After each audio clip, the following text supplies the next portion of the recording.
وہ شخص جس کے اسلام لانے سے مسلمانوں کو عزت ملی، وہ شخصیت جس کے عدل سے زمین پر آپ کی مثالیں قائم ہو گئیں، وہ دل جو قرآن کی آیات کے مطابق دھڑکتا تھا۔ جی ہاں، ہم بات کر رہے ہیں حضرت عمر بن خطاب رضی اللہ عنہ کی، اسلام کے دوسرے خلیفہ، رسول اللہ صلی اللہ علیہ وسلم کے سچے ساتھی اور جنت کی بشارت پانے والے ان عظیم صحابہ میں سے ایک جنہیں نبی کریم صلی اللہ علیہ وسلم نے ملہم کہا، یعنی وہ جس کے دل میں اللہ تعالیٰ حق بات ڈال دیتا ہے۔ مختصر سا تعارف عمر بن خطاب رضی اللہ عنہ کا، کہ جن کا پورا نام عمر بن خطاب اور شخصیت ابو حفص، لقب الفاروق، حق و باطل میں فرق کرنے والا۔ ولادت تقریباً 40 ہجری سے قبل ہوئی تھی۔ چھٹے نبوی سال میں انہوں نے اسلام قبول کیا اور ان کو 13 ہجری میں خلافت ملی، جو کہ 23 ہجری تک یعنی 10 سال تک خلافت ان کی جاری رہی، اور ان کی شہادت 26 ذوالحجہ 23 ہجری میں ہوئی اور ان کا انتقال 1 محرم کو ہوا۔ اسلام کو مٹانے نکلے تھے اور اسلام کے محافظ بن گئے۔ یہ تھے عمر بن خطاب رضی اللہ عنہ، جنہیں دیکھ کر شیطان بھی راستہ بدل لیتا تھا۔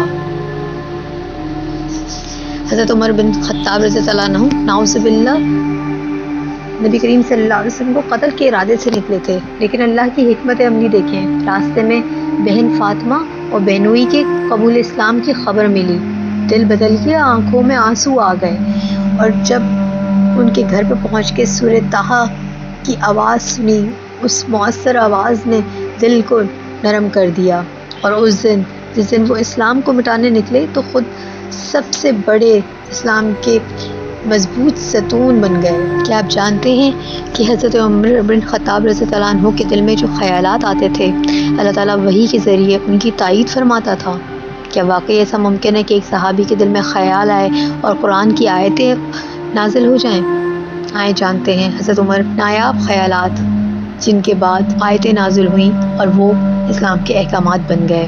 شان عمر کے وہ نایاب واقعات جو اکثر لوگوں کو نہیں معلوم، کہ وہ واقعے، وہ خیال جو عمر رضی اللہ عنہ کی خواہش کے مطابق اسلام کے احکامات بنے۔ سب سے پہلا پردے کا حکم۔ حضرت عمر رضی اللہ عنہ کئی بار فرماتے تھے کہ یا رسول اللہ، آپ صلی اللہ علیہ وسلم کی ازواج کے پاس اچھے اور برے سب لوگ آتے ہیں، کاش اللہ کوئی حکم نازل فرمائے تاکہ وہ پردے میں رہیں۔ اس پر سورہ احزاب کی آیت نازل ہوئی۔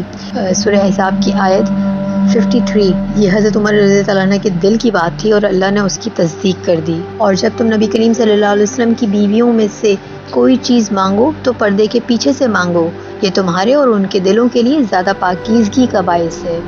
یہ آیت حضرت عمر کے مشورے اور خواہش پہ نازل ہوئی، جب انہوں نے عرض کیا کہ یا رسول اللہ، آپ کی ازواج مطہرات سے اجنبی لوگ اکثر بات کرتے ہیں، بہتر ہوتا کہ اگر پردے کا حکم نازل ہو جاتا۔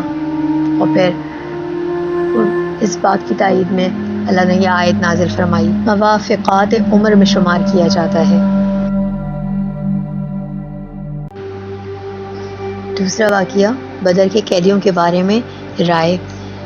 جنگ بدر کے بعد نبی کریم صلی اللہ علیہ وسلم نے قیدیوں کو فدیہ لے کر چھوڑنے کا ارادہ کیا۔ حضرت ابو بکر صدیق رضی اللہ عنہ نے بھی یہی مشورہ دیا، لیکن حضرت عمر فاروق رضی اللہ عنہ نے فرمایا، یا رسول اللہ، یہ اسلام کے دشمن ہیں، ان سب کو قتل کر دیا جائے۔ اور پھر تھوڑی دیر بعد قرآن کی آیت سورہ انفال کی آیت نمبر 67 نازل ہوئی، جس میں حضرت عمر کی رائے کی تائید کی گئی۔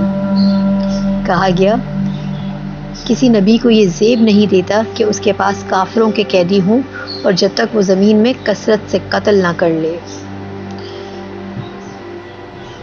حضرت عمر نے انتہائی سخت موقف اپنایا تھا اور اللہ تعالیٰ نے حضرت عمر رضی اللہ عنہ کی بات کی تائید میں یہ آیت نازل فرمائی۔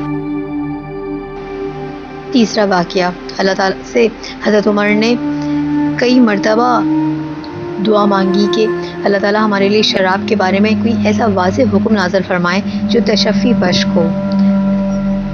حدیثوں میں اس بات کی نشاندہی ملتی ہے۔ تو سب سے پہلی آیت جو سورہ بقرہ کی ہے، سورہ بقرہ کی آیت نمبر 219 یعنی 219، جس کا ترجمہ ہے کہ اے نبی، یہ لوگ تم سے شراب اور جوئے کے بارے میں پوچھتے ہیں تو کہہ دو کہ دونوں میں بڑا گناہ ہے اور لوگوں کے لیے کچھ فائدہ بھی ہے، لیکن ان کا گناہ ان کے فائدے سے کہیں بڑھ کر ہے۔ پھر دوسری آیت اس کے بارے میں دوسرا حکم جو نازل ہوا وہ سورہ نساء کی آیت نمبر 43 ہے۔ ترجمہ ہے کہ اے ایمان والو، جب تم نشے کی حالت میں ہو تو نماز کے قریب نہ جاؤ یہاں تک کہ تمہیں معلوم ہو کہ تم کیا کر رہے ہو۔ پھر تیسرا درجہ جو نازل ہوا سورہ مائدہ کی آیت نمبر 90، کہا جا رہا ہے کہ اے ایمان والو، شراب، جوا، بت اور پانسے، فال کے تیر، یہ سب گندے کام ہیں اور شیطان کا عمل ہیں، لہٰذا ان سے بچو تاکہ تم فلاح پا سکو۔ اور یہ تمام آیتیں حضرت عمر کی اس دعا کو قبول فرمانے کے تجریحاً 3 آیتوں میں نازل ہوئیں جو بالآخر شراب کی مکمل حرمت پر واضح احکام ہیں۔ چوتھا واقعہ کہ جو ابراہیم علیہ السلام کی جائے نماز، یعنی وہ جگہ جہاں ابراہیم علیہ السلام نے نماز ادا کی تھی، اس کو مقام عبادت بنانے کی خواہش تھی، جس پر سورہ بقرہ کی آیت نمبر 125 نازل ہوئی، جس کا ترجمہ ہے کہ مقام ابراہیم کو نماز کی جگہ بناؤ، جس کا پس منظر یہی ہے کہ حضرت عمر رضی اللہ عنہ نبی کریم صلی اللہ علیہ وسلم سے بار بار یہ کہتے تھے کہ ہمیں مقام ابراہیم کو نماز کی جگہ بنانا چاہیے، سو اللہ نے ان کی رائے کی تائید میں یہ آیت نازل فرما دی۔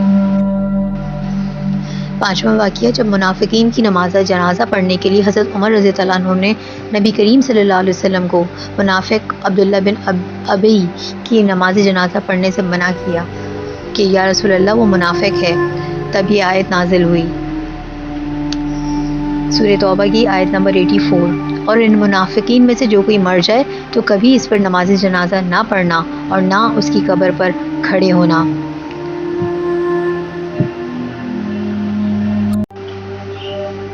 چھٹا واقعہ ازواج مطہرات کی غیرت کے بارے میں غیرت ایمانی کا تقاضا،